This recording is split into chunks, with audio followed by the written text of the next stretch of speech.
limiting human contact that could spread the COVID-19 virus. This meeting of the City of Berkeley's Police Accountability Board will be conducted exclusively through teleconference and Zoom video conference, and there will not be a physical meeting location available. To access the meeting remotely, you can join from your PC, Mac, iPad, iPhone, or Android device using the URL which is posted online. If you do not wish for your name to appear on the screen, you may use the drop-down menu and click on Rename to rename yourself to be anonymous. To request to speak, you can use a raise hand icon on the screen. And also there is information to join by phone online as well at the Police Accountability Board's website. If you wish to comment during the public comment portion of the agenda, please press *9 if you are on the telephone and wait to be recognized.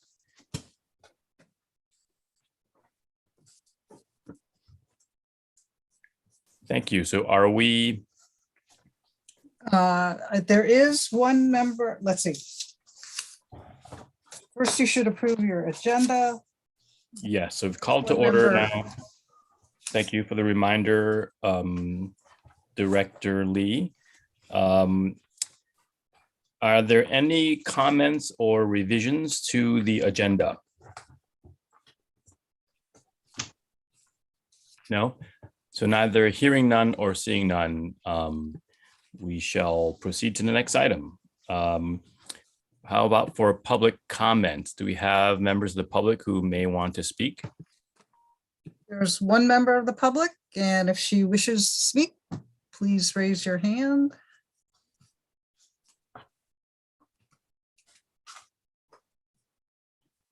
Okay, I think not. Okay. Great. And actually, I have the wrong agenda printed in front of me. Right. What's the next item, Director? Oh, old business, just old business, just as usual. Okay. Yeah. The exact agenda is not that important. Previously. Let's see, we have to continue drafting the permanent regulations. Right. I'm trying to remember. I don't know. Board Member Calavita, do you want to talk about your part first, since we had got the section about taking testimony at the hearing? Board Member Lethbridge has her hand raised. Oh, sorry, I didn't see that.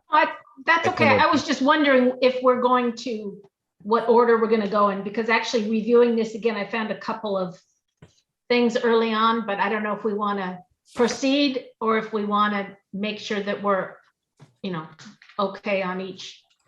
You know, staff has a few items as well, some of which will require us to go back. So I would propose kind of carrying on to the end and then taking another pass at everything.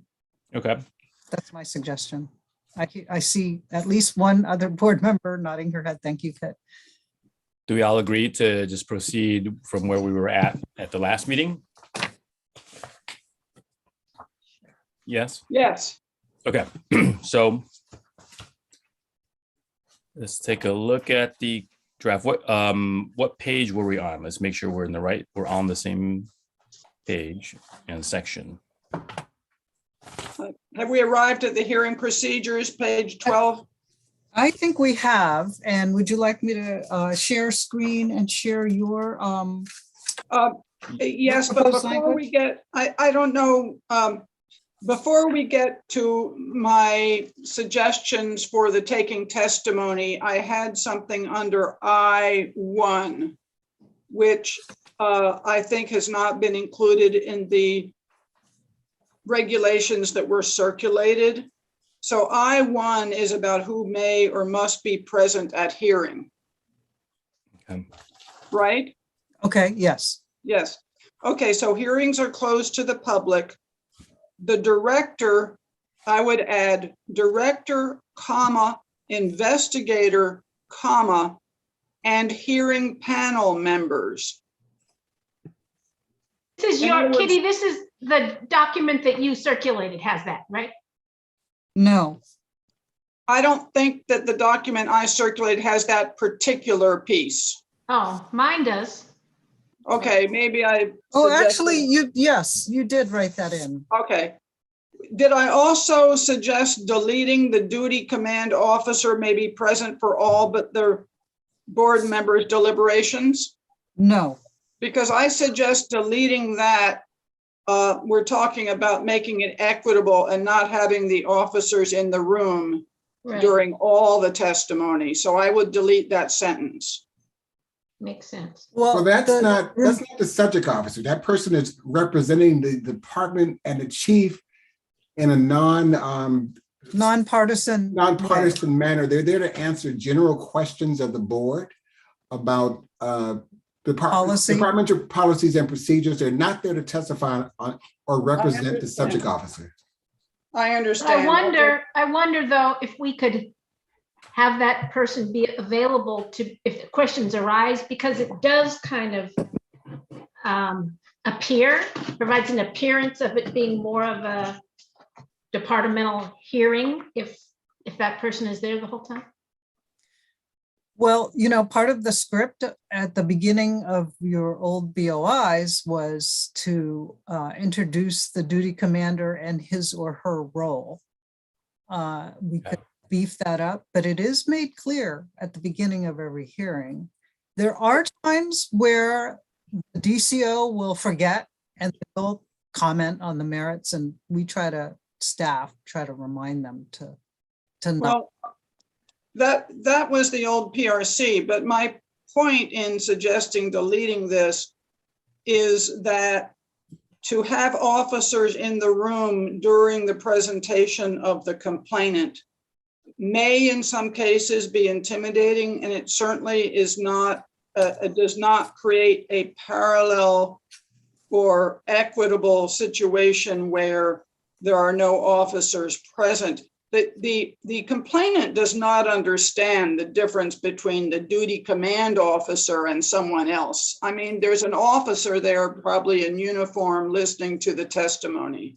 And it seemed to me that, and I understand in the previous PRC, we would have them there to answer questions, but I agree with Board Member Leftwich that we could perhaps have them available to answer questions if necessary. But anyway, that is not my main suggestion, but it was one of them. So I don't know if we want to take them one by one or. So are we going to be doing that in order then? Would that make sense based upon going through section by section? Is that what you guys want to do? Okay, let's do that. I don't know what other members of the committee feel about that. Are we talking about going through this section or going through the beginning of the document? No, starting from where we left off. This section, but I'm wondering with regard to deleting this particular sentence, I don't know what others feel about it. So Investigator Norris has a raised hand. I guess I want to say that Board Member Calavita I think she's convincing me that it's probably worth revising. And I want to ask her, would you be okay with the DCO being in the room during officers' testimonies? Because I would think that the DCO might be of value to board members. Yeah. To weigh the information that's coming from the officer. But yeah, I don't see why there is a necessity for the DCO to be there during the complainant's testimony. I would absolutely be fine. It's just that sentence said they'll be there for all testimony. Yeah. So later we can insert it when it comes to the officer testifying. And in terms of having them available, would they just be there in another room or by telephone? Well, they could be in another room because they're going to be present during the subject officer's testimony. Right, so they could just be at the ready. Do we need to draft that into the language at all, or just I don't think so. No, right, just in practice. Later, when we get to talking about the subject officer's testimony, we can talk about the duty command officer being present. And as you consider it, also consider what role you'll want the DCO to play during witness officer testimony as well. Right. So Member Saganor has her hand up. I'm just looking at this and I think it makes sense for the duty officer to be there when the subject officer is giving testimony. Although even in the older versions or the PRC version, of course, I've never been at one of these, so you can, help me understand. The procedure that seems to be spelled out doesn't actually provide a space where the board members could ask anybody anything except for asking the person who's testifying, right? But just because it doesn't actually say in here, and the board members may, talk to each other, or the board members may ask the duty officers questions, that doesn't mean that can't happen. This is not, the procedure is not so tight that only these things can happen in this order and absolutely nothing else, right? If that doesn't make any sense, then I think we can just that and go on. Are you saying that the role of the board members need to be explicitly spelled out? Well, the role of the duty officer was not actually mentioned during the hearing. I mean, it was said that the duty officer is there to be able to help the board members understand something, but it doesn't explicitly say, but that's fine. It doesn't have to be explicit. It doesn't explicitly say that the board may ask questions of the duty officer, may get expectation or whatever. Right. I think That's we all I'm should saying. say it, actually. I think we should. If you want it to happen, then it should be said Oh, I see. Yeah. so that is spelled out. I see what you're saying, Kit, because in practice, the board members did ask questions of the DCO, even though it wasn't in the regulations. Yes. So how would you like to change that language, Board Member Calavita? So I would delete that sentence where it appears now in I1 about them being present for all. And then it seems to me that in 6A, well, I'm going to propose some broader changes to 6A, but I would say where it talks about questioning will then proceed as follows. Board members may ask questions, the subject of, well, I'm going to suggest changes to that. But in 6A, where we talk about taking testimony, and maybe we should wait until I get to my suggested change for that whole section. Should we first, let's start with first. Yeah. First, just delete it from I1. So it sounds like everybody's in agreement with that. Is that right? And can somebody share the screen with the regulations so we're all on the same page? Yes. Yes, I'll do that. Thank you.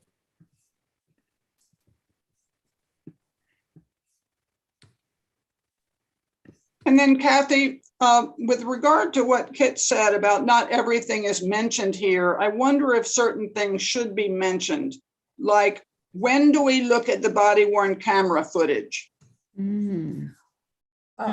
I think we can mention that, but I'm a little hesitant to dictate the order. Yeah. They just depend. Okay. I would, as staff, I think I would prefer some flexibility. For the You know board. what would be good though, and I don't know if it's already in here, but I appreciated the opportunity to look at it before the hearing. I think it's. Yes. And so I don't know if that is in here or not, that Yeah. board members shall have the opportunity, or board members shall have the opportunity to preview the body worn camera prior to the hearing, because I think it's a lot to just do it then and there. I'm wondering if after I5, chair of the panel, that we should have a new 6 that says board members may have the opportunity of watching body worn camera footage before the hearing. And in any case, it may be shown during the hearing, and leave it flexible as to when and how with regard to during the hearing. So what do you guys think? So first we're having the I1, we deleted that already, I think. Kathy, did you have a chance to delete the language there? No, not yet. Okay. Yeah, just make sure we go in consecutive order so Kathy's able to make the changes. So I1 would delete the sentence about the duty command officer. Okay, the director investigator, so we're gonna The change. next sentence. Whoops. Okay, let me get my track changes on. Sorry.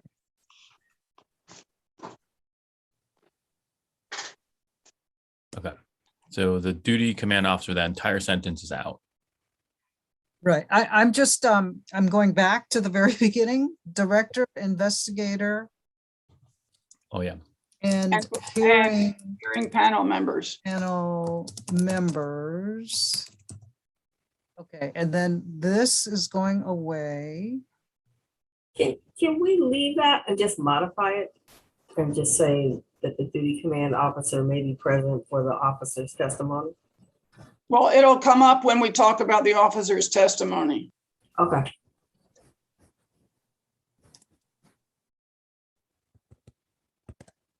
Okay, I and bring it down to 6A. now we're going to, After chair of panel, mhm, 5, maybe add a new 6 that says,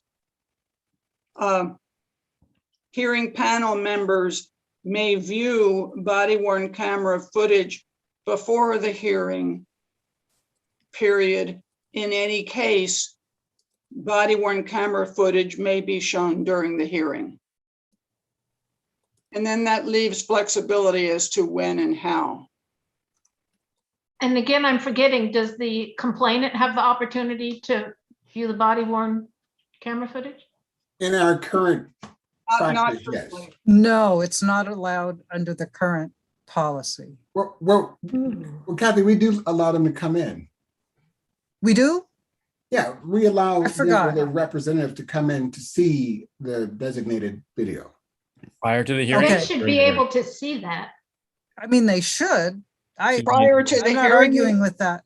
Oh, Prior- okay, you're right. We have been allowing them. Yeah. Okay, Okay, prior to the hearing. So hearing panel members, and would the hearing panel members be inclusive of, no, no, right? hearing So- panel members as well as And so, complainants and, well, do we need to include that? In the past, we didn't mention it, right? I think we should. the explicit, There- Mention what, Kitty? That they are able to come in and see the body worn camera footage. there was no mention of, hardly any mention of body worn camera video in the regs, simply because they were so recent. Are witnesses also allowed to see it? No. so let's start with hearing panel members, comma, As well as complainants? complainants, and you, for symmetry, you want to include the officers. Well, he's already. Well, they he's already. Already seeing it, They right? have access to it in the They- department. Exactly. Are they able to access it, or do they need to go through a protocol to pull it and view it? Because when they, Only, I think only in a officer involved shooting. so, I mean, It's a well, there have protocol been- that, there there's have a been concerns in protocol- the past. I'm sorry, go ahead, Ms. Lee. there's a protocol that's spelled out in, I can't remember if it's in the body worn camera video policy or if it's in policy 300. But if there is a shooting, I believe there's a procedure whereby the officer's video footage is secured and they're not allowed access to it except, Just the shooting, but other than the shooting, is there like chain of evidence chain of evidence control over the body worn camera? Because I thought we had a situation one time, and it's not uncommon in other jurisdictions. I'm not saying it's happening in Berkeley, but there's a question about, did you have access to the video before, and why is, can it be I edited? don't think we need to worry about the officers. I That can't- is- it can't be edited. It I can't don't think it hurts us to apply that symmetry. remember, these procedures aren't just for one half of our compliant base, the Sure. complainants. These are procedures also for the other half, the officers. Well, then we should just say, and the officer and their representative in accordance with department policy or something. I mean, we don't want to be saying anything here that's overly broad, so. We don't want to say anything here that contradicts department policy about when they can Right. view it. Right. So I agree. Hearing panel members, comma, complainants, comma, and subject officers, And their representatives. complainants, comma, and subject officers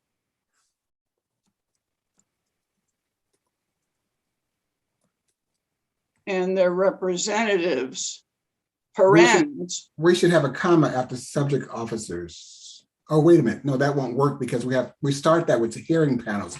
Well, I'm trying to make sure we're saying that the representatives for both parties. Yeah, Right. complainants and their representatives. Subject officers, Yeah, wait a minute. Yeah, Well, we want both of them. It's a little wordy, but yeah. and subject officers and their representatives, And the parens per, parens, as per department policy or something. as Or defined in- or in accordance with, or as defined by, Or in accordance with, how about Yeah. in accordance with department policy. accordance with department policy. do we have to say what kind of department policy? Just We should put, Yeah, we should put BPD policy, right? BPD policy. yeah, probably, BPD yeah. policy. So Yeah, my motivation there is that it means that not only is there symmetry, but also it aligns with existing chain of evidence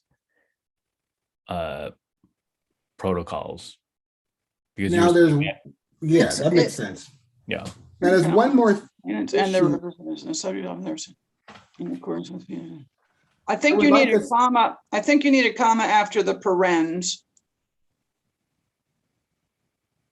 May view body worn camera footage in advance of the hearing, period. so would that give the I'm not- impression that they can only view it in advance of the hearing? No, I'm about to add a sentence. Okay, Body worn camera footage may also be shown during the hearing. Period. That's it. so I have 2 points. We're almost there. One is, does this lock us in to show all associated body worn camera footage?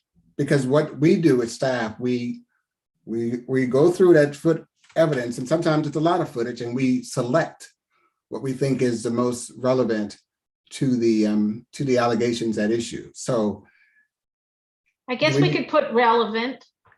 I mean, somebody could potentially object and say, how dare you determine what's relevant, but that's what we That's do. what we do. And Right. if you want 2-day hearings, No, Right. no. I think you should say may view. So in the middle of that paragraph, may view relevant body worn camera footage. Well, you relevant, okay. how about DPA selected? No, I wouldn't put that that. sounds worse. That sounds terrible. Oh, that's what I we would just do. say relevant, because that's- Relevant's good. That's Yeah. like, what's the, wait, you want relevant in advance of the hearing? no, No, no, no, no. right. May Here. view relevant body worn camera footage in advance of the hearing. After the paren, may view relevant, yeah. does that raise the question of who Yeah, determines this- relevancy? No, that's fine. Let's not get too stuck up on, yeah, I mean, that's what we've been doing, Now you right? don't want to get stuck up? No, I'm saying, you've been deciding what's relevant and showing that. So you, since you Well- guys are the controller of the process, I think But it would make sense that you'd the control ol- relevancy. The only issue I have is officers get to look at whatever they want to look at. Oh, right. So is that part of the the, Well, I think they get to view their own, I don't know if they get to view others. Well, this is just about our process. And they can view the Well, whole we're thing. saying that they can view. They can This is view the just whole about- thing within the department. They probably have access to the whole thing, right? But this is just the evidence that's in our control. Right. so, Yeah, but Byron, they can look at everything. At least an officer can look at his or her own video. But that's BPD policy, right? Yeah. This So is, we can't Contradict their policy. limit, that's right. something, we might want to just have a conversation with them down the line. Yeah, With regard to like extending in addition to extending the time that the film footage is maintained on servers, also like what type of control of evidence, chain of evidence control that they have. I understand that the officers may need to have access to review their own body worn cameras footage. But when there is a complaint in place, there are other concerns with regard to tampering, and aside from tampering, also inequitable access to evidence. So if a shooting, about though, they can't- if for tonight, why don't we just put a pin in this and keep going? Because I think it's okay as it is, but maybe. I think it's fine the way it is because we have there the parens in accordance with BPD policy. So if they have specific policies about how much and when and where they can watch their footage, that's of course takes precedent. But for us, Right. Okay. And that's it. Okay, Could be a long. Let's just bigger move on. conversation later. just one more thing. Should we start the second sentence with the word relevant? yeah, Well, that's where I thought you wanted to put relevant. Okay, we can put it a second time. you can put it a second time. that Okay, seems like a lot of relevant. Yeah, whatever. I think it's fine. okay. Okay, so what's the Okay. next one? So did everybody get the suggested changes that Yes, I asked Director Lee to distribute about taking testimony? When did that It's go been out? a while. I Well- can share that too. Okay, here's my thinking. We've talked about this before. We talked about it at our last meeting, and I think people thought it was a decent idea.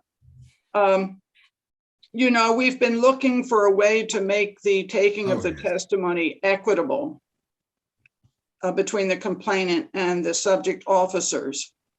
And so we talked about the possibility of doing what I called Plan B in case it was deemed illegal to have the complainant in the room, which preliminarily it looks like that is going to be coming down. And I began to prefer anyway Plan B. And Plan B was to have parallel and independent questioning of the complainant, witnesses, and officers, so that the complainant and their representative would be called into the room first to testify, and then they would be excused, and witnesses would be called in and be excused, and then the officer would be called in and excused. In other words, the logic of it was that there would be neither side would be present for the other side's testimony or be allowed to cross-examine, quote unquote, cross-examine, since it seemed that the complainant was almost going to have to be dismissed. Yeah. And so I did some wording to this effect, and Kathy has it on the screen. So it begins, this would be a 7 now because 6 would be about the body worn camera footage. But so as you can see, the complainant, witnesses, and officers will be called into the hearing room to testify separately. The complainant, subject officers, and or their respective representatives may submit questions in writing in advance of the hearing. Hearing panel members may ask these questions if deemed appropriate and useful. So then I go on to talk about the complainant will testify first, maybe accompanied by their representative. I mean, you all can read this on your own, Yeah. but the logic is simply that they testify separately. And I included a discussion of the witnesses, which had been omitted anyway from the interim regs. We had forgotten to mention them. And I think it looks good. It lays out, we talked previously, Board Member Calavita, that we agreed with your general concept for symmetry and as a lack of a better term, a compromise on this issue. I don't know if it does or doesn't impact the city attorney's. well, it will be deemed legal since other places around the state don't have any cross-examination. So it should be legal. Yeah, I would yeah. agree with that. Yeah. I just don't know if the city attorney has, they haven't. Well, we don't want to, This. we wanted to be careful tonight, I think, not to talk in detail about the city attorney's memos to us. But in any case, probably this will have to go to meet and confer like everything we do seems to have to. But I don't think there'll be any questions of legality, and it makes it equitable. It makes it. Yeah, I think that makes sense to me. I mean, I will say that I'm ready to agree to it. I do note that Investigator Norris and Board Member Leftwich each have their hands raised. So maybe Investigator Norris wants to go first. Oh, no, would you please take Board Member Leftwich first? Oh, sure. Board Member Leftwich. Yeah, I think this is great. My only thought was in C and D, referencing the term civilian witness. I don't love that because I think Julie, you civilian can't versus change military. Julie, you Right. can't How change can we- everything. How can we talk about it? How can we say it's not the officers? Well, I thought public witness, third party. So you're referencing, Board Member Calavita, non-police officers witnesses. Is Yeah. that Right. what you mean by that? Or non-witnesses who are not also police officers? Right. Okay, witnesses who are not also police officers. So maybe say non-BPD staff witnesses. I think it works the way it is. Civilian makes sense to you? I think it works the way it is, unless other people have an issue with it. I Civilian have to kind of brings up. respectfully disagree with you, Julie, on this one. Okay. You I can do guess that. I wonder, Julie, what your issue is with it. I just think civilian, it's not precise, because I guess, again, if I think civilian, I think military, civilian, that dichotomy. Oh, I see. Um, I see. Well, you I guys- mean, I it's thought- similar. It's very similar here. It's officer and not officer. Do you guys use the term civilian when you're doing investigations, when referencing non-police officers at the local level? I use it in my conversations with complainants about our process to distinguish between us and officers, and they seem to understand what it means. Board Member Owens also has her hand raised, maybe about this. You know what, I like the concept of these changes, but I don't want to back us in a corner that this is the only way we can do it. Primarily because, like, at the end, it says we can call in the complainant, again, but there may be a situation where you want to call back the officer again, and you're not allowing yourself to do that. At least I don't see that in this process. So I don't want to make it so structured that you don't have some ability to be fluid, and you may want to call back the witness officer because you heard something that somebody. So, I just don't want it to be so structured that we can't come back and ask. You're talking about you're talking about F. Yeah, I'm at the end. Okay. Well, how about we just say complaint, add everybody. Anybody can be called back. Yep. So I any- think I think it's more important to say that, and I'm glad you raised that, Board Member Owens, because I was going there. I think it's more important to say that the board has the flexibility to change all of the above as needed. Yeah, I think that's important because you don't really know. I mean, every hearing is not necessarily going to go with the same pattern, and something may come up. So in terms of process, Yeah, and you've backed yourself into a corner of only being able to do this. So you need to put some sort of flexibility in somewhere. so the motive behind this language that was added was to ensure the symmetry aspect. So that's a substantive issue tied to the process where each person goes in, goes out. But we want some flexibility, but we don't want that flexibility to, swallow up that intention there with the symmetry issue. So No, I'm not questioning the symmetry. Yeah. What I said was that this process, I agree with this process. I'm just saying that don't structure it so tight that you don't have any flexibility, that if during the hearing you decide you want to call back in the witness officer, or you want to call back in a civilian witness, or whoever you want to call back in. Why don't we just say hearing panel members may recall witnesses? How about just saying on F, board members may call any participants back into the hearing room for follow-up questions. at any Yeah. time. I think you're almost there. I think we should say board members may ultimately determine the order of testimony. It may not be an issue of recalling someone back. Sometimes we've had situations where officers, maybe the subject officer was super late to the hearing because he was dealing with some crisis situation. So we had to take people out of order. I mean, there's a number of things that can happen. So how about we first all say, board members may call any participants back into the hearing room for follow-up questions. Do we want to include if two hearing panel members believe it's necessary? Nah. Okay, so delete that.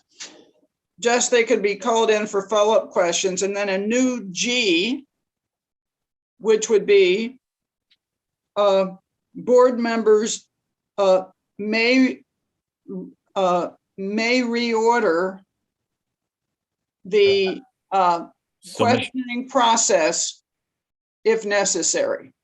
Okay, so in the meantime, board member Saganor has been raising her hand, shaking her head. I have a different approach I'm thinking might work. And that is at the very beginning of that section to say something like, taking testimony at the hearing will include the following elements. So that you're not saying this is all we can do, but that you've said, we will definitely do these things, but we can do additional things. And that way you don't have to specify all the different things you might want to add in at different The stages. only thing is, I think it's nice for the participants in this process to know what to expect. And so I think there's value. I agree that we shouldn't be so rigid, but I think there's something to be said for saying this is the way it's going to go. Well, but I think you already have that, and to add in a whole lot more starts to make it a little too hard to follow, really.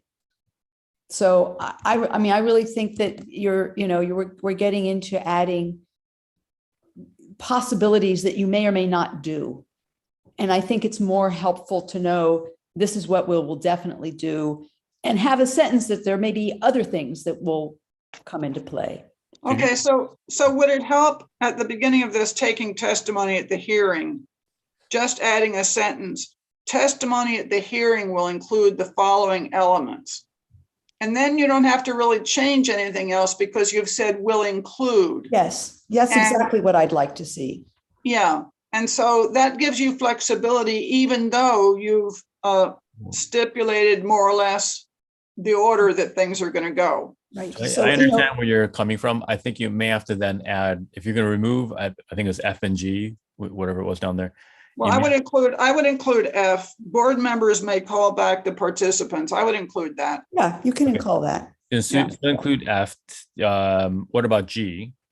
Probably don't need it.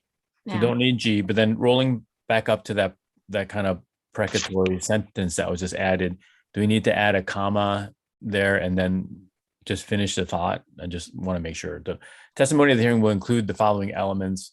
And That's And a are not new A, restricted. isn't it? was that Investigator Norris? You're going to start a new A where the cursor is, right? Right. Oh, would we be starting a new? Yeah, Yeah. I guess a new A. Okay, testimony of the hearing will include the following elements, semicolon. So someone who's reading that would assume that that's inclusive but not exclusive of. Is that what you're saying? That's You think- exactly what I'm saying. Yeah. Think public members will get that? I just want to double check with I everybody. think so. But- So, for instance, if you decided that you wanted to, between the questioning people, you wanted to just look at the evidence again, that's not specified that you would do that, but you could do that because you're Right. giving yourself the opportunity to add things in. Okay, Yeah. that makes sense. Procedurally, Investigator Norris, does that make sense to you when given Yes. your experience, when someone comes to you, if they read that, they would get that? Well, they're not going to read that, but anyway.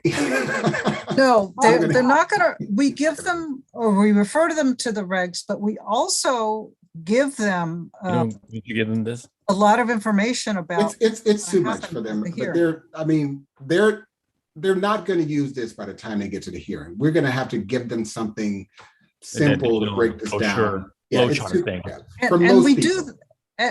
do that, right, Byron? You send them a long, detailed email. We do. We give them some. In advance of the We just break hearing. it down for them because it's a lot of information.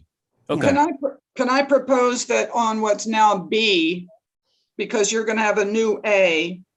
So what's now B is the complainant will testify first.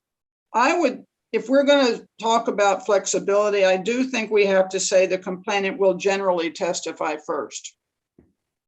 If we're talking about the ability to reorder things, I think we have to sprinkle a few words like that. Okay. so completely generally, where other adjectives? We need to do that several places. Hearing panels, the blah. Maybe we put that up at the top though. Testimony at the hearing will include the following elements in the following general order, or because we're gonna have to put the word generally in about 4 places if we do it down there. I don't think No. so. I don't think so. No, only for the complainant.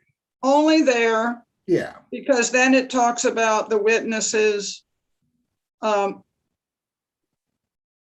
And on D, the subject officer will be called into the hearing room to testify separately. It doesn't say that they'll follow the complainant. I think that's really the place that we need it. Okay. It does say in, is that D now, that any civilian witnesses will then be called in the hearing room? So it And makes witness officers will then, also the second to the last. So it says it 2 places. it makes it seem as if there's an order. What if you take out the word then? Well, I mean, I general. think that people will still assume that you're likely to do it in the order in which you show it. That's why you show it in that order. Do you Yeah, want to just add a generally after then? I think just getting rid of then, right? just Yeah, get I rid like of get rid of that. them. Yeah, Take out then. get rid of then, yeah. Yeah. Okay, so take out the then and the to. Any civilian, blah, blah, blah, Okay, so, okay. Maybe we don't even need to say the complainant will generally testify first. Maybe it's just the complainant will testify, Well, you know, from the Well, top, I if we think- want to get rid of explicit references to order. but I think that is the order that 99% of the time it goes, right? we do follow that order because it is, I mean, we want to achieve as much symmetry as possible. However, the complainant is the one who initiated the complaint. Yeah, And we want to give them an opportunity to kick this thing off. So I Right. think it's okay. It I think makes so, too. sense. yes, it makes sense, because anyway, if the complainant's not there and ready to testify, we're not starting the hearing. So if they're there, they're going to testify first. But if they're not there, you said we're not going to start. So maybe it isn't generally. Maybe it's that they always will testify first. Well, I think, If they're I think not it's not. there, but they're on their way, and we know they're going to testify at some point, we might start the hearing. I With the think, officer testifying? You could have a situation where an officer is called out to an emergency, and so you want to, that's true, yeah. And you want them to testify first. I like it the way it Even is. with that example, most times we still allowed the complainant to go first, and then we took the officer before anyone else. Could I raise a thornier issue? And that is that we've talked about who may file a complaint, and we've talked about complainants filing, eyewitnesses filing, and so forth. And we also talked about board members can initiate an investigation. And we don't have a section Right. that talks about the process when board members initiate. Yep, we need one. And so I think that for those, we need a new section for those initiated by the board. We only include what's now, or used to be, C through E. In other words, there'll be no discussion of a complainant testifying.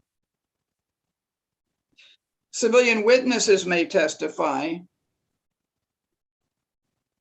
Okay, Board Member Owens has a comment on that. Can I make a suggestion? Can we leave that on the table for now? Knowing that we need to think that through, because that's something different, and just address this for now, but we all kind of got to think about what we think is appropriate for if there is no witness or the board brings it up. If there's no complainant per se. Yeah. Okay. Great, so we're in agreement that the stuff above is okay. Yeah, Well, did we- could we look at the first paragraph? Sure. Okay, just a second. I'm pinning this.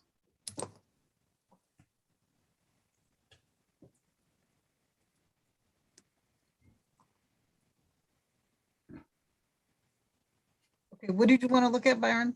I think it's the first paragraph in this section.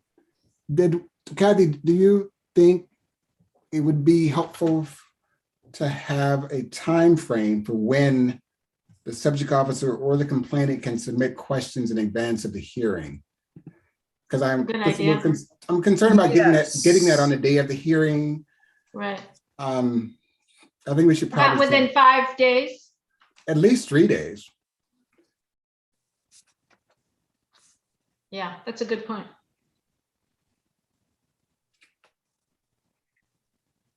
I'm just wondering, I think that's a great idea. I'm just wondering if it should go in a section before the section. How much notice are the complainants getting for when the hearing's going to be held? They're all getting 14 days, minimum 14 days, everybody. Just a quick question, Director Lee, is this being recorded? Yes. Oh, This meeting or the hearings? This meeting, Oh. the meeting is not being recorded, but we are or live, streaming on YouTube and will that recorded or? observed that way. Okay,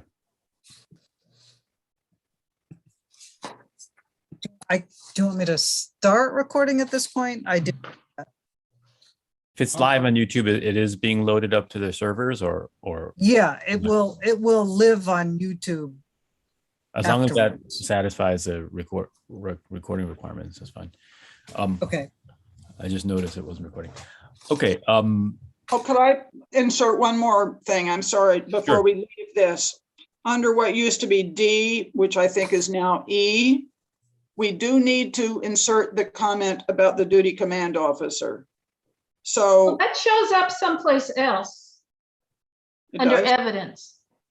the subject officer name, blah, blah. So the It's subject, under JE. but I'm talking about being present at the hearing. So does E have language with regard to the duty officer? It says, ODPA staff will answer board members' questions on the evidence, points of law and procedure. Oh, where is that? It's That's on good. page 14 JE, which has some other stuff that I think we should get rid of, but it's the last sentence in J2E. Well, however, I do think that we should add it when we talk about who's present. Don't you Yeah, I think? thought we talked about that and said we were gonna do it later, but that's fine with me if we do it when we, I thought we were going to do it when the subject officer testifies. oh, Didn't we talk about them being present when the subject officer testifies? right, Yes. right. So the new E has the first sentence about the subject officer and witness officers called into the hearing room. And then I would add, the duty command officer may also be present to answer questions from hearing panel members. So Where would you after add the this? first sentence? After the first sentence in what's now E, Did we resolve my issue regarding the time frame? after the first sentence, Kathy. Here? Yeah. Yeah, the duty command officer may also be present to answer questions from hearing panel members. It's right after talking about the subject officer being called in. Can I put about policy? About BPD policy? Sure. Okay. And practices. But Byron, to answer your question, I don't think we did. Yeah. Okay, so we'll swing back up right after this from the hearing panel members. Great. And then so Why don't we have just a separate section on duty command officer? Because I think this is probably a good place to add the restrictions of what they're supposed to be doing at this hearing. For example, not testifying on behalf of officers. so we take that sentence and drop it into what is there, Just a separate A section. separate section. Yeah, the last section in this last alphabetical section in this subsection in this broader section. So H, no G. I think it's H. I'm not done renumbering here. Okay. so the it probably duty- should be above the board section, right? The board members above F, because yeah, Okay. So it would actually be, maybe because G. because the board could also call back the DCO. Okay. Yeah. So put it right above and then probably add a second sentence as Investigator Norris was referencing. So in addition to the Oops. duty command officer may be present to answer the questions, a second sentence, Investigator Norris, that you're saying that it would. We have existing language. We don't have to do it now unless you want, but we have it in our existing regulations. If I hammer it out really quickly, I thought you just said it really clearly before, which was they may not Yeah, just let provide me- testimony to defend. I'll see if I can find the language while you all go back to my original question about the time frame for submitting questions. Okay. I just don't want what's now G to be taken to be interpreted to mean that the duty command officer can be there the whole time. Because so far, that's what it Right. implies. Right. Be So present that's when the reason I requested. liked it in the section on the subject officer's testimony. All right. Or about- your language we can add there may be present when requested to be so, to answer. I thought we were going to say during subject officer and witness officer's testimony. Okay, that's fine. Okay. But does that mean they're going to sit there the whole time though? During that testimony. And maybe requested upon, maybe present upon request? Or whenever they at their discretion want to be there? We don't want them there during the complainant's testimony. Okay. Okay, so that's fine, that limits it.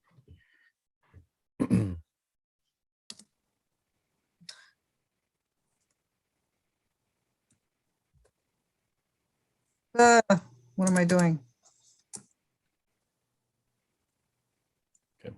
Cool. And then Investigator Norris, did you catch that language you wanted to add about not representing? Not exactly, but I think I remember most of it. So that second sentence in that existing DCO section, the DCO may answer general questions about BPD policy. The DCO may not the DCO, I don't like this. I'm just going to throw it in there for now. The DCO may not testify Sure. or act as a representative. We're going to clean this up later. For the subject officer. On behalf of the subject officer. I have better language at the office. And something like shall not offer an opinion on the substance of the complaint or something like that. Yeah. Yeah, we could fix this one and bring this back to you. Sure. I get your gist. I get what you mean by that. Subject officer may not comment on the specifics of the, Or may not advocate on behalf of the subject Board officer. Member Saginaw is going there. She's heading the right direction. So something. But I think if you can get back to us. Yeah. yeah, we got the gist, but Yeah, you'll get there. So we want to address the time frame issue now. I know we talked about this, but what I'm still, let's do the time frame, but I'm still want to revisit this larger issue of submitting these questions because we have completed an investigation. We've gathered all the evidence and now you're inviting the parties to just submit all these questions. I'm just wondering, how is this supposed to work? The submission of the questions is meant to be a proxy for the possibility of cross-examination. In other words, the complainant might say, please ask the officer why X, Y, and Z, or the officer might say, might submit, and we're not obliged to ask these questions, but if a good question is submitted, we can ask it. Okay. So, and having them do that giving them the opportunity to do that at the hearing, it's not timely enough. Oh, I think it would be a little chaotic. I think Because I have gotten these requests over the years from complainants who go, oh, I want to ask the officer. And I explain to them where you can't, but in your opening testimony, you can throw out some questions for the board to consider or request that they pose to the officer. Yeah. So I'm just wondering how complicated we're making the process. But I understand what you're trying to do. Because we may not like their questions, so we may not want to ask them. That's why we're saying that they may submit questions and we may ask them. But I hear what you're saying. Then when are we going to confer about, what our opinions are about those questions?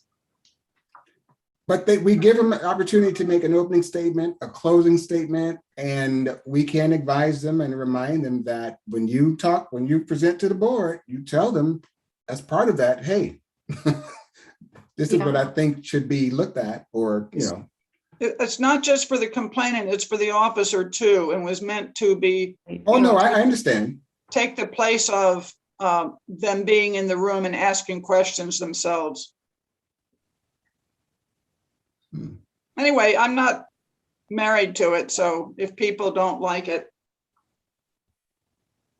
No, I like the idea of it, but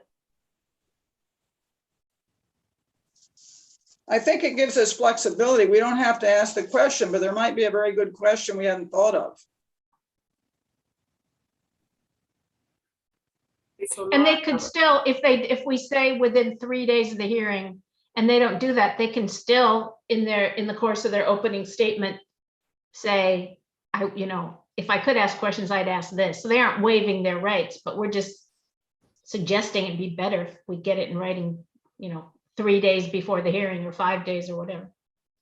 And you don't think that if it's such an important question that the complainant will raise this when she is before you? Well, that person, they could raise it, but it's different saying, ask him this.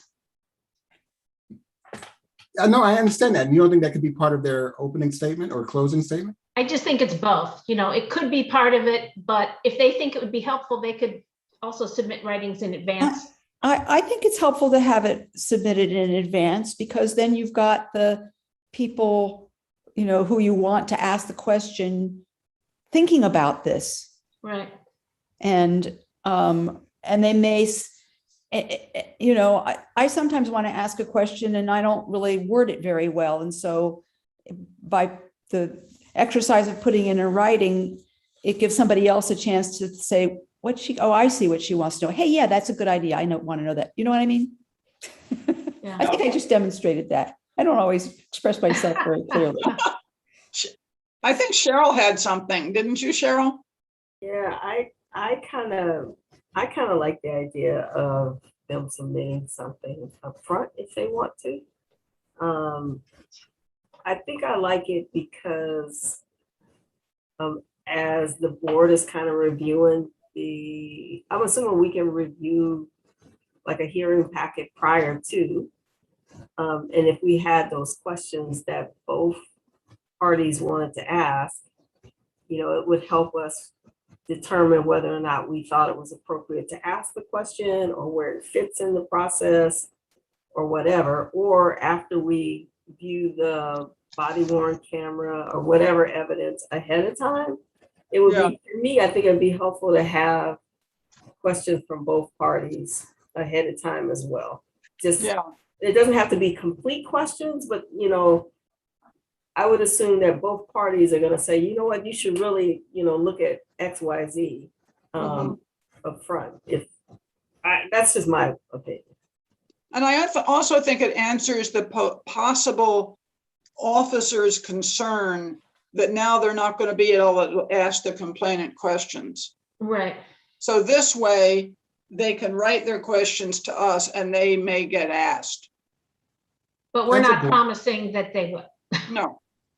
That's a point. Yeah. Well, okay, as long as there's some flexibility, and if the board chooses not to pursue any party's questions, that it doesn't impact your hearing process. Right.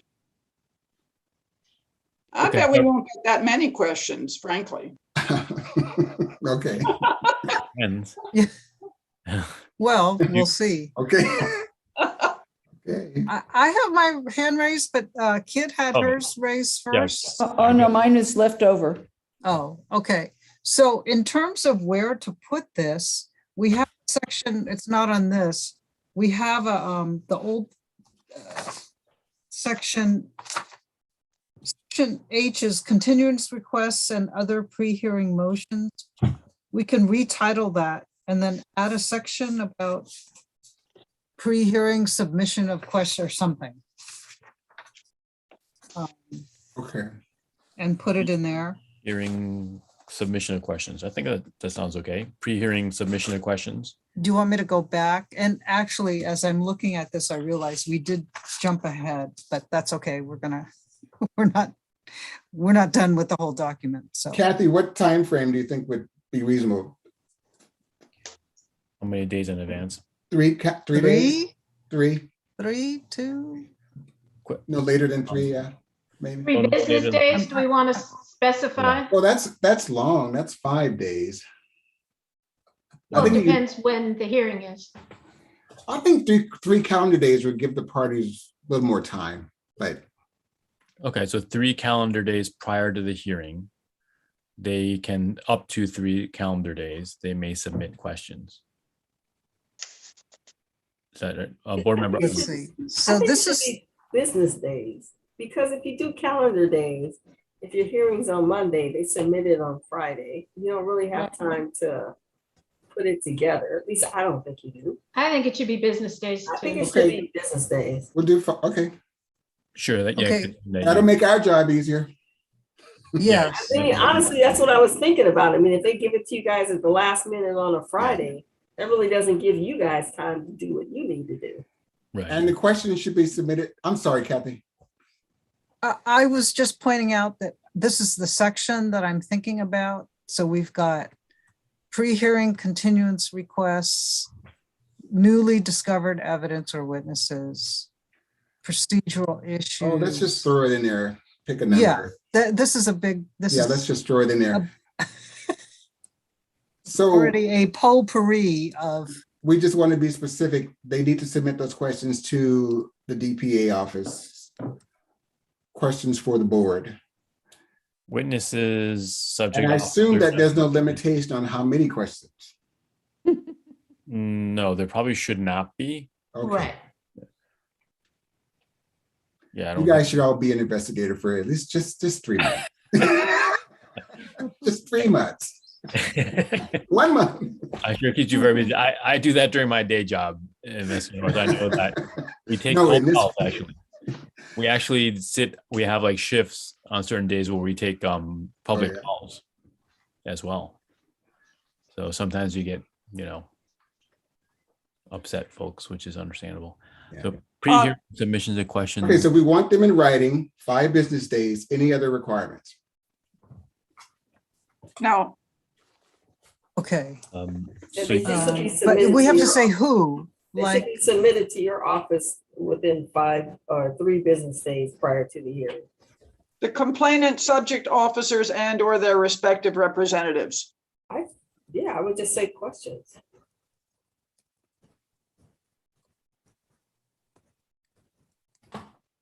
they submit written questions. Written questions. We got to specify what kind of questions, right? Question, why don't you say questions in writing at least 3 business days in advance of the hearing? question. I meant, do we leave the type of questions open? Like what kinds of questions? Sure, Yeah. open. What Don't you think? that might mean then they're asking Right. investigators. No, we want them to submit questions. to be proposed asked. questions for the hearing Yeah. panel. So Well- there are questions well, to be asked but- of. It's questions to ask the other side or something like that, right? Because we don't want them just submitting any questions, like, Yeah. why is City Hall that color? Yeah, that's a question. That's a question I have. May submit questions relevant to the hearing. To the. But again, it's not just No, general questions, it's I for think it- us to ask. It needs to be specific that the complainant is submitting questions to ask the subject officer, right? Questions that the panel is going to ask the subject officer. Sure. Not necessarily, because what if the subject officer wants you to ask a witness something? So it's not necessarily just Oh. the complainant and Okay, the Right. subject. To me, it's like, you're just saying that you want them to submit proposed questions that you want the board or the hearing panel to consider during the hearing or something like that. Yeah. Or questions related to the incident? You could suggest questions for the board to ask during the hearing. I don't know. What if I'm a that's complainant good. and I would like for you to ask me something? Right. Yeah. I think related to the incident is broad enough. Yeah, What do you think? yeah. yeah. Kit, in response to what you just said, Yes? if the complainant wants them to ask them something, they should just say it during their opening statement. If they have something to say, they don't have to wait to be asked about it. Opening, and then they also have an opportunity at closing. I realize that, but I think there could be times where I'm sure you're right. So it doesn't have to be that way, but I can sort of imagine as the complainant thinking, well, I really want this to be emphasized and I'm going to say it, but I'd like for them to actually ask me about it as well. And of course, it's just a suggestion, so you wouldn't have to do that.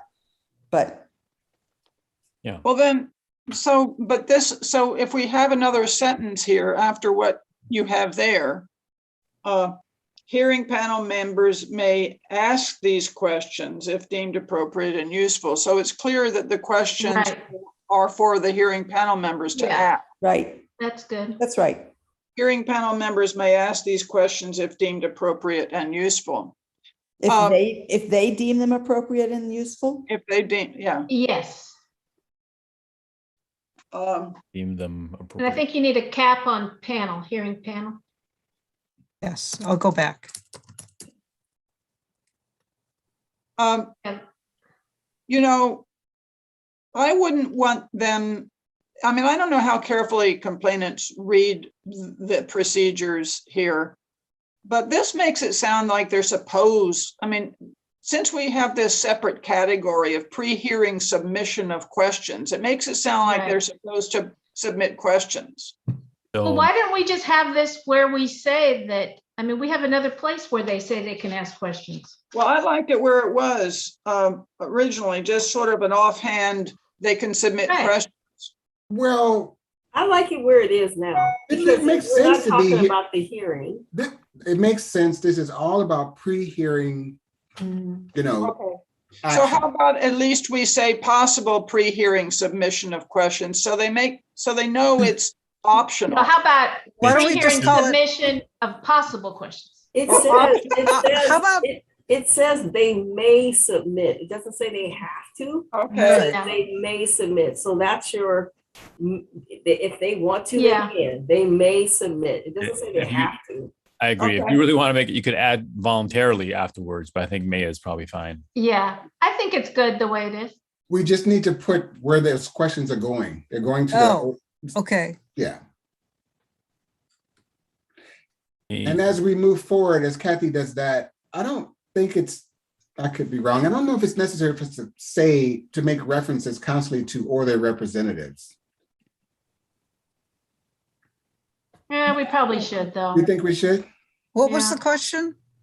Well, Whether or not we need to reference their we keep saying representative. or their representatives throughout this doc, because it's, there are other places like up above in number 4, we say the complainant and subject officer. And I Oh, think right. people, we just know that they have a Right. representative, that person is acting on their behalf, but you guys are lawyers, so you tell me.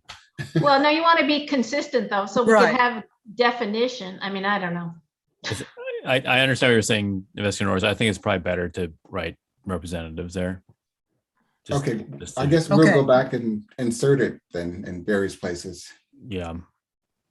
And we Wait, could have we're- pre-hearing submission of questions to staff, right? I mean, we could, because you're right, we don't, oh, I see. Right, it's- they added that. Oh, I see, yeah. That was Okay, good. Great. So I think we're all Okay. agreed on that. So we have the pre-hearing stuff addressed and we have the hearing procedures and we're all the way through H on the hearing procedures. Is that right? You know, I had something on, actually had something on G. Okay, so we should And- pop and back that- down to G and make sure we cover that. That was I had this, stuff on G, I had stuff on F. I mean, if we're going back. Okay, so time check, it's 7:50. How late are we going tonight? You guys had stated I before think- that 2 hours to be, so not get exhausted. So that means about 40 more minutes. Does that make sense, everybody? Yeah, Yeah, yep. So G, what was the thing um, that you wanted to address? so I wanted to address challenges to hearing, a hearing panel member. Okay. So the commission actually, Can you kind of, is there a way for you to, I have it on 100% right now and some of the stuff on the left-hand margin is cut off. Yeah. Are you guys getting that too? Yes, if you could make it a little bigger somehow, that would be great. or smaller. Or We need to see smaller the, here? So Ms. Oh, Saganor, if you do on your view options at the top, you can choose 50% or 100%. Ooh, okay, thank you. I realized that like a couple of weeks ago after like 2 years, like a year and a half, wondering why Kathy had everything so small every single time. okay, wait, so is that good or should I put it back to where the way it was? that's fine. That's fine. So now if you increase it up to 100 or 150, no, 100 should be okay. It won't fall off the page, I think. Okay, Okay, so some years ago, she actually passed regulations about setting forth a much more detailed procedure for hearing panel member challenges. And this is actually attached to one of your agendas, and I can pull it up if you want to discuss this tonight. Then the union requested meet and confer, and then it fell into a black hole. And the incident, it never became an issue again, which is part of the reason that I think it never went anywhere. So What did they request meet and confer about, Kathy? about the new provisions on challenges to But what was it they didn't like?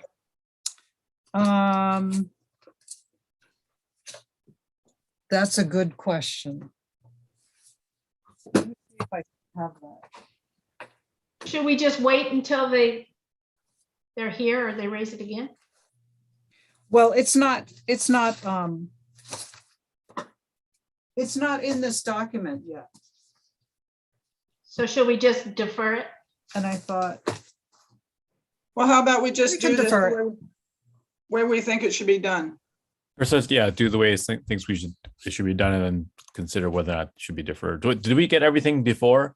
We just jumped down to this. I just want to make sure we didn't miss anything earlier. well, I think, no, we moved up, and I think that Julie had something on F.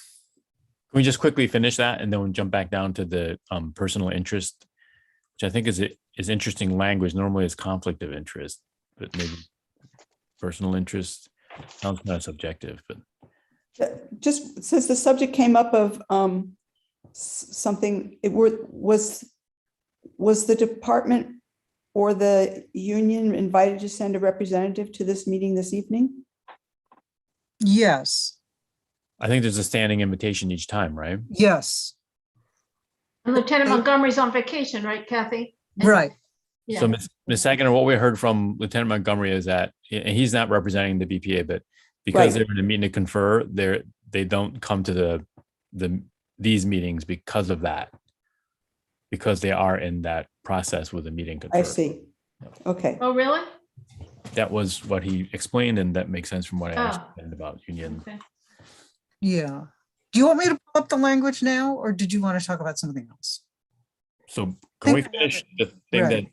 board member Leftwich was raising? Okay. Well, yeah, Sure. so I had a couple of things. So, and I've noticed this throughout. So in F1 was on page 9 before, F1 time, Mm-hmm. and we refer to confidential personnel hearing, Mm-hmm. yet we changed it in 3 to confidential complaint hearing. And we just aren't being consistent throughout the document about that. I personally do not like the confidential personnel hearing. I wish that weren't in the charter amendment, because I think it's a really loaded term. So we had talked about changing it, but we just haven't done it consistently. So we may want to make a global change, or at a minimum, if we're changing it in 3, we should change it in 1. So changing, and we Right. believe we're talking about the same thing in 1 and 3, like the 2 different types of hearings. Confidential complaint hearing versus personnel hearing. So And we defined confidential personnel hearing in the beginning of the document as a confidential complaint hearing. I mean, I don't, Well, we also It's talked gonna be about like, it as a hearing of alleged police misconduct. right. So can we do, So, you guys think it's okay to do a global then, to change it to complaint hearing and then go back up to the definition and make sure we have all the terms written properly? I just think we need to be consistent, and we shouldn't change it some places and not others. I mean, Yes, I agree. I And if we're agree gonna- with the complaint language. Hopefully there's not some kind of technical issue raised by that. I don't think so, but Well, Um, okay, yeah. you know, I agree that we should be consistent. There was a specific reason that that language was used. Julie, you refer to it as a loaded term. It has, I wasn't in the room, but I'm pretty sure, I'm willing to bet that the union insisted on that specific language because it does have a particular legal meaning. So, Right, but I don't think these are I mean, anyway, but we We agree can't, with that. So it's a matter of trying I to, mean, it doesn't matter what you call it. You can call it a hearing of alleged police misconduct. It's still a confidential personnel hearing. You're not gonna, you're not gonna define it away. You're not gonna get them out from under all the provisions of Penal Code 832.7 and 8. Yeah, and we've already, I mean, all of this is now consistent with that penal code. The reason I didn't like personnel hearing is because, as Cheryl, I think it was Cheryl explained one time, a personnel hearing can be, it's very vague and generic. And so it's more precise to talk about the complaint hearing as long as we talk about it being confidential, because that's what we're talking about, a Right. complaint hearing. A personnel hearing can be many, many different things. I think And well, that's, so- that's by the employer, right? Doesn't an employer hold a personnel hearing? Generally, yeah. So anyway, I think we should be consistent. I don't think it matters too much anymore. I think one of the original reasons that we were struggling with this is because we wanted to make the point that these are not confidential personnel items that are being discussed in the hearing so that the complainant could remain. And since we're no longer, that's no longer in our permanent reg proposal, sure. I don't think it matters too much, except that we Yeah. need to be consistent. Okay. And So, then So you want to do a another, global- so, Okay, so I'll work on that. Sure. How about Okay. the definition though? Do we need to take a quick look at that? Could we use the definition? Could we call it complaint hearing and just in the definition refer to confidential personnel hearing as defined by Measure II? And then for the rest of this document, we call it complaint hearing. Would that work, Kathy? Under number 9? But I'm halfway there with you. yeah. So what would you do here in 9? In definition, instead of I would say complaint hearing and then define it as a confidential personnel hearing as defined by Measure II or Article 125 of the Charter. With that, You do would we say, need to use that term at all? Do we need to use the I term? think we have to have confidential? it somewhere in our regulations because, I think you do, We need to have it because it's in the charter. but yes. but it would allow us, Julie, I'm trying to help you accomplish that. Yeah, And then for the rest of this document, we would just call it a complaint hearing. That makes sense. But I'm going to make sure that we have that terminology somewhere because that's what it is. That's what's in the Right. charter. So Yeah. that they don't think we're playing games, yeah, being inconsistent, but I okay, think that's good, Byron. so we can either use the term confidential personnel hearing and say it's a complaint hearing, or we could call it a complaint hearing and define it as I think we should say complaint hearing, Yeah. confidential personnel hearing about alleged police misconduct. Is this a new, I would precede Definition? it. I would precede number 9 instead of confidential personnel hearing. I would start complaint hearing. complaint hearing. Yeah. And then define that as confidential personnel hearing regarding alleged police misconduct. Wait, let me check that. Let's see, confidential complaint hearing.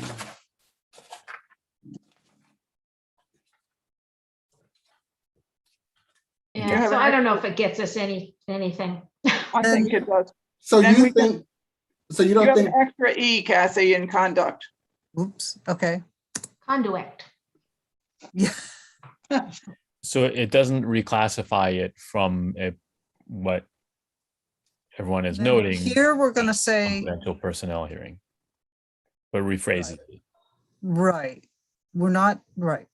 And then here, are we going to Or refer to the charter? Or is that what That's you're what I thinking of, meant. Byron? that's what I was initially thinking, unless you guys don't think that's necessary, but Well, I I'm just. just wondering, well, yeah, I We don't should know. refer to the charter. What did you say, Cheryl? I think you should refer to the charter. Okay. Yeah, then if someone has a question about why is it a personnel hearing, then, the answer is, okay, it's in the charter. So But we per, won't use that term. We will not use the term confidential personnel hearing in the rest of this. And the rest of the document, it will say. Yeah. We'll just use complaint Complaint hearing. hearing. Yes. Okay. yeah, Okay. This part is for the officers. and our city attorney, okay? And also just to be consistent with the charter, yeah. Yeah. sure. So which sections of it? So alleged police conduct per charter section, was it 832, would you say, or? Well, I think the first time it appears is we're at section 125, article 18 of the Berkeley City Charter. Okay. Did you, I find it odd to reference the charter here because it's the only place we reference the charter. I'm not sure why we're Right. doing. I mean, Well, the thing is, why are we defining the term if we're never going to use it? You reference the Well- charters reference other You places. reference the charter in a number of places. Yeah. No. We don't, we're never going to reference, but my point is, if we're never going to use the term confidential personnel hearing, why are we defining it? I was defining Because it. the charter talks about a confidential personnel hearing. So somewhere you gotta say you're This having is a what- confidential personnel hearing. And Right. the way we're defining it is, we're doing a subset of a personnel hearing, which is a complaint hearing. yeah, right, That's why you have to do That was the primary reason I thought it should be defined. And also, I think we need to be clear with the police, the union, and the city that this is not a separate process from the charter. This is the personnel hearing that's referenced in that charter. Mm-hmm. so now we can, if you can, maybe later Kathy and Byron do a word check and just Yeah, talk about complaint hearings throughout. Hey, I That's only suggested this change. I was trying This to is help my Julie, note but here. but we got to make sure she's happy. Me? I'm Julie, probably as happy as I'm going to get about this. yeah, that we can't, at this point, it's not something we can change, classification wise in terms of what it actually defines, because it is. right. Okay, I'm just gonna pin this, I right? understand where you're coming from. Yeah. So Mm, Kathy, we don't need the second, Oh, we okay. don't need number 10 Get now. rid of it? Yeah, yeah. You wanted to think more about? Okay. Well, But so that's up okay. above in 9, though, we're going to put as as defined. specified in blah, blah, As blah. referenced in blah, I I like a- referenced okay. in. or put as charter. referenced in the end. Complaint hearing, confidential personnel hearing regarding alleged police misconduct as referenced in, right? Okay, I like to specify, but it's okay. It's okay.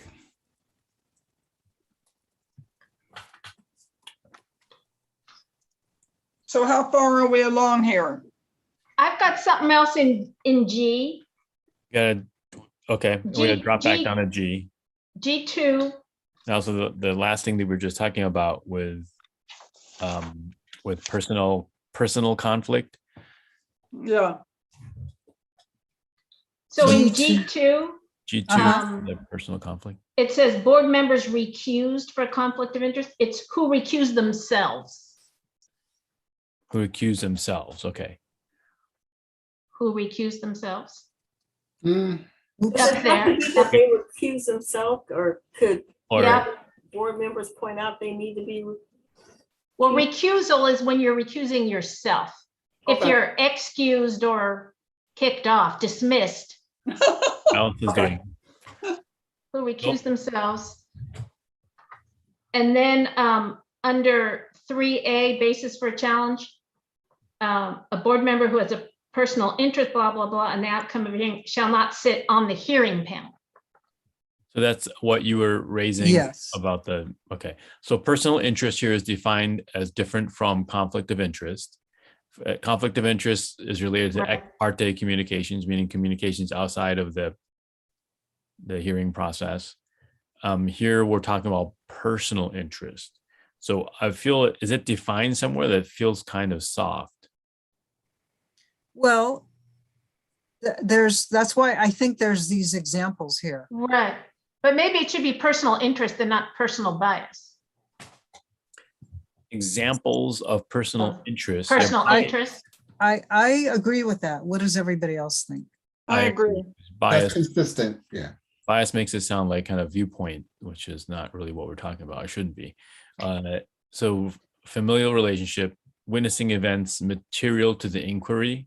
So that's something I have a question about.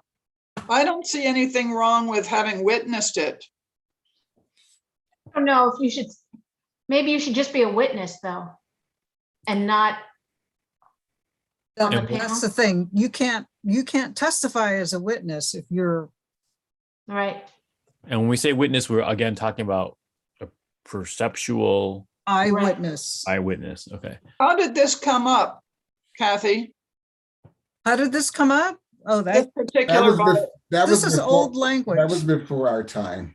it doesn't seem like a personal interest. Well, it could. Or the appearance there, it looks like they could have a personal interest. And what about things that are initiated by the board? Suppose one or two Right. board members witness something. Right. I think we could get rid of 2. What do you think? I think so. I don't really understand what it means. I like to being in there, only. because Yeah, it I do says too. Because it's- if I saw it, say I saw some police brutality and I'm the only other one that saw it, I should be called as a witness, but I shouldn't be on the panel. And it says. Mhm. Because Kathy says you can't do both. You can't be, a judge and a witness at the same time. But Julie, what about you witnessed some extreme police brutality, let's say, and you would like the board to investigate it? Right. Well, that's a whole other issue. And as you say, I think that's a Oh, Yeah. we another wouldn't can put, of worms that we need to get into Oh, and we have wouldn't- separate we wouldn't put her on, regs on. she wouldn't be on the board. That's right. She wouldn't be on the board. Right. She'd be On the the last hearing person. panel. On the She'd be panel. she'd On be the the panel. last person we'd ask. So Because you, this you'd be a talks board about member, but not in witnessing, the hearing panel. Okay. this talks about witnessing events material to the inquiry. It doesn't just say you witness an event, it's something material. Yeah, that is a little vague. What does it mean? Maybe it should be witness the incident in question or something. I think it means witnessing events that are crucial, Mhm. very integral to the investigation. But how is that different from witnessing the incident? Well, I mean, one person is standing on the sidelines, they see, It's a little. it's a little broader. more, It's more Let's say It's something broader. happens, you don't see the actual. wider or event. more narrow. Let's say something happens, you don't see the actual event, but you see the follow-up to that event. Or So, what happened before. Yeah. correct. Mhm. I'm gonna throw out this whole George Floyd thing. Let's say you didn't see them, put him in the car or whatever, but you saw them with the knee on the neck. So you didn't see the original event, but you saw something material to what Right. happened. Mhm. Yeah, I think it's narrower, specific to like the. Okay, if I'm on the minority, I'll honor your wisdom on okay, that. moving on. Procedure not later than 7 days from the date, the next in B1. Okay, this is the whole section that may get redone though. So, Oh, okay. um, There was just a typo there, but Okay. no Okay, later than you're 7 right. days from the date. But So we should pin it there, noting that could be redone. yeah, I don't have a problem. Welcome. That's the wrong. How is it going to be all redone, Kathy? There's this alternate language that the PRC had passed that I would like you to look at. Oh, okay. Yeah. That the PRC passed? Yes, Was that I that- was talking about that never got, the PRC passed it and then the union requested meet and confer. And then it Huh. never went anywhere. Oh, okay. How It's long- was it? attached, You know what year that was? I could tell you, I think it was 2017. Oh, okay. No wonder it doesn't sound familiar. We'll just bring it back. We'll Okay. bring it back. We'll bring it back. Let's move on. Okay. So yeah, so time check, it's 8:12. About 18 minutes left. Okay. I have one item I'd like to just mention before we end for tonight, but Sure. can be later. Can be at the Okay. end. You need a couple minutes, Ms. Aguilar, or how long? do you- Yeah, save me a couple minutes. Okay. And Ms. Board Member Leftwich, your hand is still up. Do you want to say? Well, I've got something in H8. Okay, H8, which is that further down? Yeah, maintaining order. H doesn't have an 8. No, yeah. I8. Oh, sorry. Yeah, don't know my Now, alphabet. and now Yeah, it's I. 9. Yeah. No, Yeah, I just thought that whole thing was kind of weird, So, especially because we have JD, the chairperson shall exclude unruly or disruptive persons. So I don't know. And don't we have Yeah. someplace else how people are supposed to You know- conduct themselves in a certain way? both those sections, I believe, are holdovers from the days of the public hearings. Oh, Oh, And according to at least one officer, he said that he had a very bad experience being sort of hollered at during a well, hearing. then this isn't relevant if we're proposing that it's just us talking to them. With the hearing context. No, not- there's still an Well, obligation. there's still, right, there's others, like, an officer, Or a witness, I guess, could yeah. Okay. be the Right. subject of, But So, there's- I don't know, it just seems weird. there's nobody questioning anyone except us. Right. Well, the So time. it could be though that the witness freaks out. We're asking, but that's why the subject of doesn't work either. But and unless we're getting attacked, Well, this is for- we question a witness and that witness turns around and calls us bad names.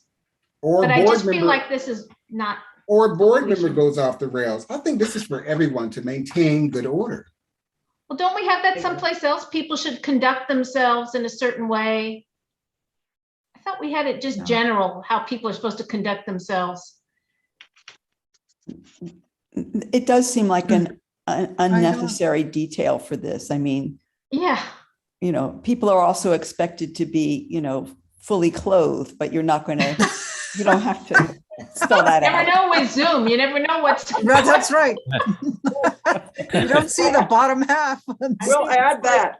I Well- think this might be there because it's talking about, let's say, for example, an officer feels like the board is, harassing them or attacking them or whatever. And if they get up and leave, this is there to say the burden's on them to tell the city manager why they got up and left that hearing. So to me, you need to leave something in there. Because if they get No, up this and whole leave, thing is just anticipating that the poor BPD employees are going to be harassed. So I think if we're going to say anything about people being harassed, it just needs to be more general about how people conduct themselves and not this city manager. I don't know. It just seems like, well, because the complainant can get up and walk out and there's no repercussions for them. If an employee walks out, and this is really a personnel hearing, if an employee walks out, that's a problem. And they need to say why they walked out of that meeting, because there really is potential for them to be disciplined or whatever Sure. based on what Ah. happens here. So to me, Yeah. you need to have something in there. If they get up and walk out, which may be appropriate, but they need to be able to explain why they walked out. And I think that this needs to be in there. If a complainant walks out, honestly, it's not a hearing for them in terms of discipline or anything like that. So there's no repercussions to them. yeah, well, maybe it should Thank go you. someplace where we talk about how they have to show up. Or I don't know. It just seems like this heading, maintaining order, if we're just doing it for BPD employees, then That's it's the only about, person that's potentially impacted by. well, here it does what say may no, happen. it does say no person at the hearing shall become subject. Right. But then that Right, does but then the specify- rest of it, The rest- seems to anticipate that it's all about BBD employees. Yeah. But it I doesn't may- spell out, it doesn't spell out what the consequences would be if the complainant is being harassed or attacked. So it could be that, as Board Member Owens referencing, the kind of burden shifting when a personnel hearing is in place and one of the subject officer or witnesses who are from the BPD decide to get up, that they may leave the hearing without prejudice, so long as it's because the chairperson failed to maintain reasonable order, which is due to associated with basically some form of harassment or personal attack. And then they have to go back to the city manager to show, like, why did you get up? Right. Why did you I leave? think Well, it's then fine. we should move this, the JD, which is under evidence, and we say the chairperson shall exclude unruly or disruptive persons. That's not really evidence. Maybe that concept should go up there if we want maintaining order. You know, it just seems like, let's have it in this Maintaining concept order. in one The move place, should be, yeah. Where should it go? J. Well, in one place, if not evidence, it probably should go up above maintaining order. I don't, Well, so a separate section? Well, we No. already have a section. You Put mean it in the section above, inside right, of- Julie? Right, combine it and talk about this issue in one place. Okay. And let's see how maybe that it's looks. about people walking out, but it's also saying, you know, the chairperson shall, So maybe at maybe the some front, general sentence about the chairperson shall maintain Right. order. Do we have that someplace else? well, we could start it like that, and then the chairperson shall exclude unruly or disruptive persons from the hearing, and then It- no person at the hearing. Da da da da. Does that I sound do right? think, I Okay. agree with Cheryl that we should leave in the thing about the BD employee. Yeah. Because Yeah. I think it's relevant and Yeah, shows good faith on our part. Yeah, I I think think- that's right. It gives them both a defense and also a responsibility to show why they need to get up. Let's move JD to the second sentence in that paragraph. The Okay. second sentence? Just make it the second sentence. How's that, Julie? I think the paragraph should Yeah. open, no person shall become subject, blah, blah. But the Okay. second sentence shall be in this paragraph, I'm pointing For like. the this. burden. Oh, before if. Okay. There? Yeah, I like there. that. That looks good. All right, let's move on. Yes, that looks good. Okay, so now we have it's 8:19. Time check in. So we need to go to the personal interest. Did we do that yet? Yes, we did that. Okay, we did personal interest already. Well, And Ms. now- Saganor, she had a question, right? No? yeah. Yes. Kit, didn't you want to say something? I do. Yeah. So something I had been thinking about, but hadn't spoken about because I was hoping that when the interim regulations were examined by the city council, they would say, yes, the charter says a complainant is a member of the public, and yes, that's right, anyone could bring a complaint. But a category of people who I think would really have a good reason for bringing complaints, but which are not included at this point, are close family members. So, I'm thinking of somebody whose, 22-year-old daughter, right, comes into the house, tells them what happened, is completely shattered and is not going to be willing or able to take a complaint, but there's not a witness. Or somebody Right. whose elderly parent has suffered from police misconduct. And I don't see any easy way that could happen. Yeah. But Couldn't the board do that, though? Couldn't the that's what board- I'm thinking, that Yeah. maybe that's something to think about as we think about how could the board bring a complaint if someone were to reach out to the board and say, this is what happened. I don't have a witness, but of course there is all that body worn camera footage. Right. So can't something be done? That's that's a what good I idea. wanted to, But thank that you. depends on them, that leaving it, that depends on them knowing that they can do that and come forward and bring it to our attention, right? I guess, you know, or the informal complaint issue or somewhere. I'm just hoping that before this document is finished, there will be something in there Yeah. that would provide recourse in that situation. Thank I you. was like that thinking of idea. that. I was thinking of that too, and I was thinking about in the case of death or serious injury, it should be that a family member can file the complaint. Yeah, So that also had occurred to me. I was thinking more in terms of death or incapacitation, but But even without death and incapacitation, you know, there's the whole issue of someone Yeah. just being so traumatized. Yeah, So- they just can't handle it. So can I want to jump in. So, you know, we were talking about developing some sort of procedure for the board when they bring forth potential issues.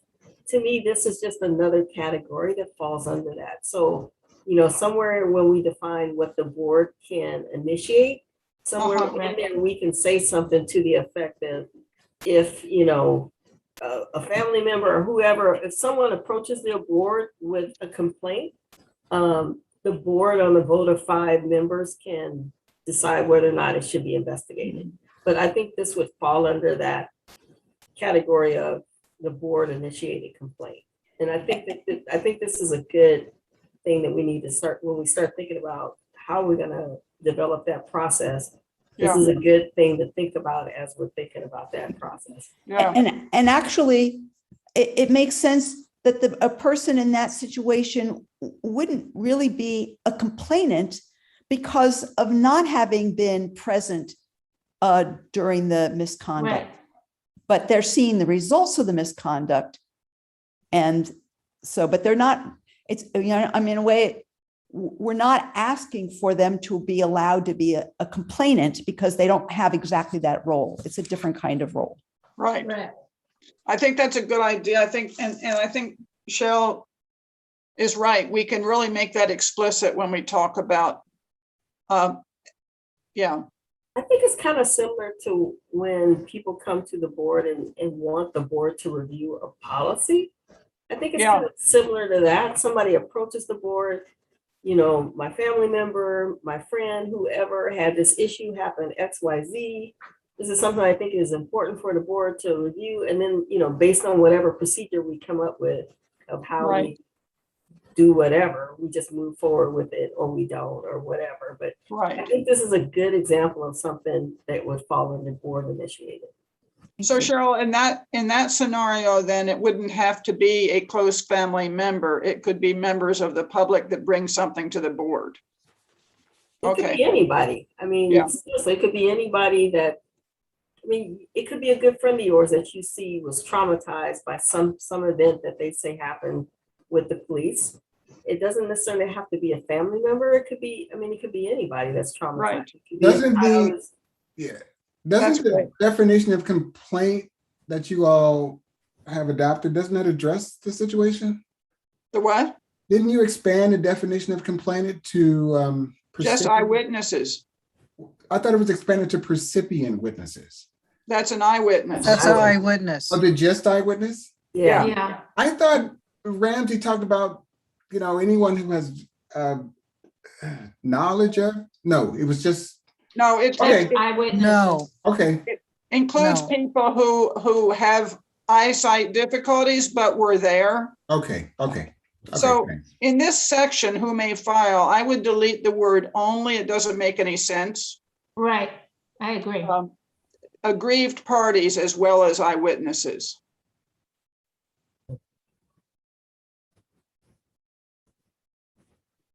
Might have been originally worded only parties. I think so.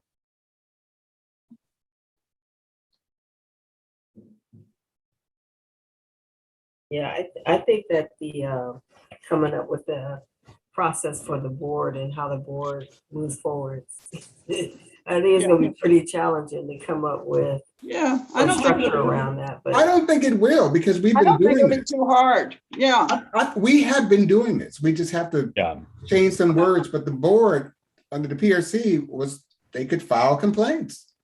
And what they would do, just so you know, they would initiate a complaint, usually in a death situation.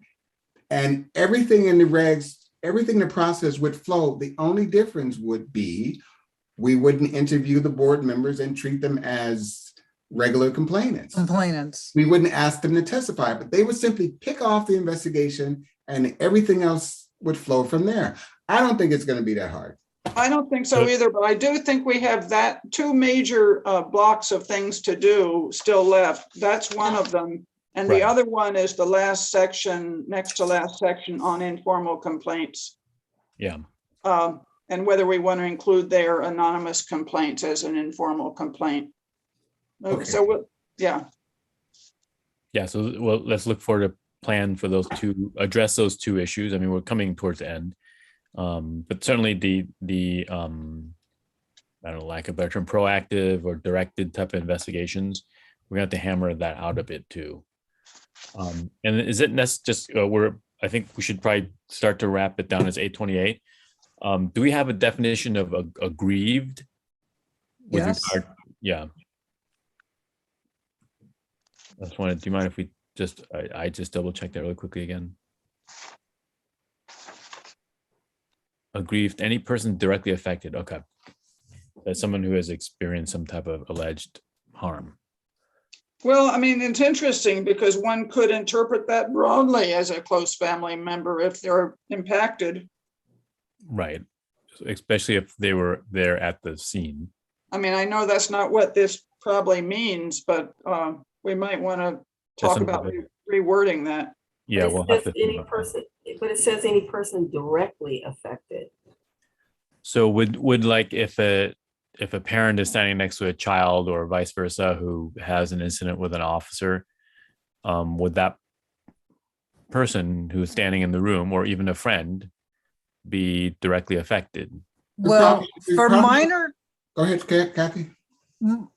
if a minor child has a complaint, we do require that the parent or guardian sign Sure. it. Now, what if they're adults, but I'm just saying, familially speaking, inside of a house and something happens, that then the person who it was directly impacting or The subject of, the subject of we should say any person who was the subject of alleged police officer misconduct. the Yeah. subject of. I okay. think you The do subject have of to, could work. otherwise you're talking, I mean, otherwise if somebody has serious bodily injury and can't work, their family members are directly affected, but that's not who they mean by. Right. Yeah, that's right. Even if they're not present at the moment of the alleged incident. Yeah, Okay, so let's do subject of. That's good. Should we say is or was? Who was maybe?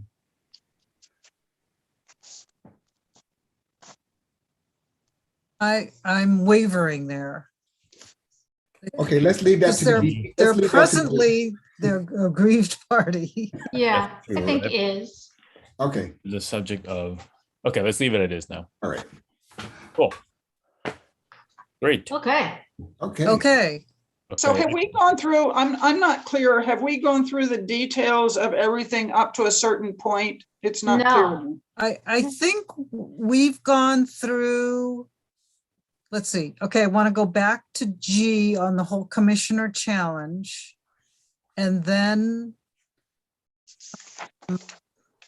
we went through, I don't know if anybody had anything else on H, but then I we, had some little things in the first few sections, in the first several Uh-huh. sections that we didn't get to, but we don't need to do that tonight, but I did have some things. okay. How long do you think so it would I- take? for Ms. Leftwich? Huh? How long do you think the little things would take? Oh, not long. You want me to just do it quickly? Try to do it quickly now? I want to ask if you were do it within 5 minutes, would that be So you give me sufficient? 5 minutes and we'll just see where we were. So the first And thing Start is in clean. the preamble. Okay. And that way, next time we can start clean at I think Yeah. we'll be at. So in the preamble, I guess it's the second sentence, measure II establishes it should be established, right? Established. Yes. Okay. Thank you. And then in that There's a- same sentence, was intended, not is intended. And was intended. Okay. That makes sense grammatically, I think. And then on page 3, handling confidential information. It's B4. Uh-huh. I think the second sentence should say either for any remote proceeding or any other proceeding. Because aren't we distinguishing between in-person proceedings and should it remote proceeding? I think that's clear because it talks about oh, You're talking about handling confidential information, right? Wait, which section? Right. I think, but that includes all kinds of hearings. Yeah, it's about the format in which the information is distributed rather than where people are. Yeah. But so, It's but about it's the if you're getting hard copies of stuff, right? Right. you know what's missing from this? Electronic. Well, see, to me, it says for any proceeding in which Well, but copies of confidential information is distributed. We get it. Because it's electron- not it doesn't only matter. electronic. Could you It's send not. us hard copies of stuff in the mail, Electronic and but hard. it's not an in-person proceeding? Oh, I see. But Okay. it says for any proceeding. It doesn't say in person. It says Yeah, for just- any proceeding. Which Proceeding. No, well, the first sentence says for any in-person proceeding. I know. Uh-huh. I think we added this second part because we discussed. We're having these remote meetings, so I think that's why we added. For No, any I know, proceeding. but so I'm just saying, why not say for any remote proceeding or for any other proceeding? But that's what we said for any proceeding. So any For any proceeding, you proceeding think, in which cover that? copies of confidential information are distributed. So just That's remove. why we put in there, each board member should destroy it, because before it didn't have that. We were supposed to give it back to staff and staff was supposed to destroy it. And we talked about it and we said, well, in this case, we're not meeting in person, so we need to destroy it. And I that's why remember we that. added this piece. She's right. I remember that. So I think it makes Well, I sense, know, I right? think I raised this initially, but I was thinking about remote. Should we I just think that's do why in we put- person? It doesn't matter because we sometimes get electronic copies. So But it says- And but we sometimes get hard copies. Because if it's Right, an but this- electronic copy, we don't need to destroy it. I Yes, know, we- but the yes, we hard do. I copies. do. I destroy anything that's confidential. If it's electronic, I destroy it. No, I mean an email, if it's an email. I destroy it. If it's an email and it's confidential, I destroy it. How do you destroy an email? I delete it and You delete get it. it out of my Oh, trash. okay, I destroy all right. it. And Kathy, that should be part of our practice. I just want to confirm. that. Yes, and I admit I have not been Reminding people. very good about reminding people to do. Okay. So now I think if you just did for any proceeding, remove the in person as board member Owen suggested, then It's down. already there. No, don't make any change. It's already there. It says for any proceeding. fine. If you're in It's fine if person, it- you can hand it back. If you're not in person, you destroy Oh, I see everything. what you're saying. Okay. You destroy anything electronic, whether you're in person or not. Okay. Right. So let's leave it as is, and then we all understand we're supposed to be deleting our confidential files as well, electronic files. Great. Board member Lefwich, is there another? Yeah, one other little thing on page 5, C, complaint investigation. Complaint investigations must begin immediately. I don't know, that seems kind of harsh, and what does immediately mean? So I thought it should be either as soon as practicable or as soon as possible rather than immediately. What if you're really backed up? I think it comes from the charter and as a Oh, matter, nobody, who's gonna know? Why can't we just say complaint investigations must proceed expeditiously? yeah, I like that. yeah, It's kind of the same thing as immediately, and it's a little bit more broader. Yeah. I like yeah. that. So get rid of begin immediately. But and again, it's just complaint Okay, investigation. Again, this is something that's not a problem. Nobody, right, this, nobody knows. no, someone would have to be hovering in our office. Somebody, How do you, right, and we don't, how do you know they're not watching you? right. So, Through your here's the computer. thing. Well, I'm not This is- sure. I think Julie might be watching us now.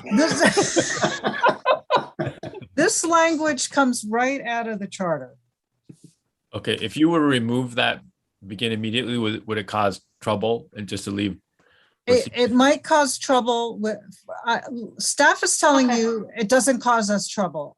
Okay, Also, this staff person is telling you if we remove it, it would could raise suspicion on behalf of the okay, No, all right, that's fine. I appreciate what you're doing. I'll just let you know, as soon as the complaints come in, we do start. Yeah, okay, you do begin immediately. Yes, Yeah, And Okay. then I didn't understand what the difference between 2 and 3 is. It's transmittal of complaint and then notice of complaint and allegations. Okay, and time check is I don't 8:30. know. I'm just confused by that. Okay, so transmittal complaint. so this is notification to the department that we. Which received one? To BPD. Number You're talking 3. But us too, board members too. Oh, let's see. Oh, yeah, we got to change that. Okay. Oh, wait a minute. Is that in the charter, Kathy? I think this is in the charter, so I Which is think this is, crazy. 2 is in the charter and 3 is our practice. That's crazy. Yeah, it is. It seems duplicative. Maybe just pick one and just say it in one place. Where it's bigger How than being duplicative. I mean, you guys should not be getting the complaints. Well, but that's what didn't? the charter says. So I'm gonna pin this for Okay. staff to figure out. Take a look. Okay, and transmittal and notice, we're saying basically it means the same thing, but we want to make sure that we comport with charter language. That's crazy. Right. Acknowledging that it's in the charter, but it's crazy. It's good to flag it. Great. Is that it? So I just want to mark this timing as 8:39. Okay, really last thing. Okay. It's just on the notice on DA3, page 7. It's like when you give up on somebody, it may be administratively closed. And it's the 3 telephone, little 3 either. Is Staff 3 has enough? And I don't know Yes. if you guys, it just, I think that's that would be a good standard. That's what I've experienced. that Yeah. 3 is enough. Yes, and depending on the situation, the complaint, there may be more than 3, but 3 in our experience has mostly been, I mean, the complainant will indicate whether or not they want to continue with the process or not. And then you come to us to get approval for closing and we say, try one more time. Yeah, that's right. Right, which We is discussed why, this before. No, which it is says, why I wondered if 3 was enough, but but it says at least 3, so we can ask Yeah. them to do 4. Yeah, yeah, I think Okay. 3 is a fairly probably a good number in terms of yeah. standards in general too. And so it could be telephonic, it could be electronic, email, Yeah. regular mail contacts. Okay, that's all I had. So next time, where do we start? We got I.